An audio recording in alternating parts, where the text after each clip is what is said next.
À Gaza, le deuil semble ne pas vouloir prendre fin.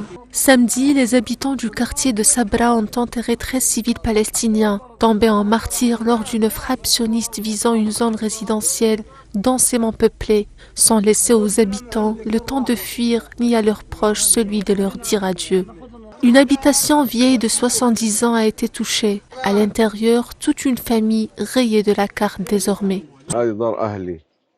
C'est la maison de ma famille, où vivent mes frères, leurs enfants et petits-enfants. Il n'y a aucun membre de la résistance parmi eux. Ce sont des gens innocents qui n'ont rien à voir avec quoi que ce soit. Cette maison a 70 ans d'âge et ne mérite pas d'être touchée par ces missiles. À 1h du matin, ils l'ont touchée avec 1, 2 ou 3 missiles. Et depuis 1h du matin jusqu'à maintenant, nous avons exhumé les restes d'enfants, de femmes et de personnes âgées.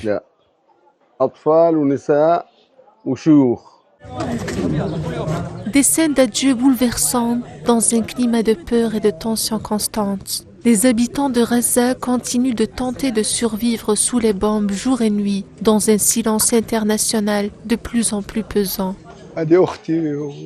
Voici ma sœur, son fils, sa fille, ses petits-enfants et son mari, une famille tout entière. Je tiens les présidents et les rois du monde pour responsables, malheureusement. Ils ne nous comprennent toujours pas.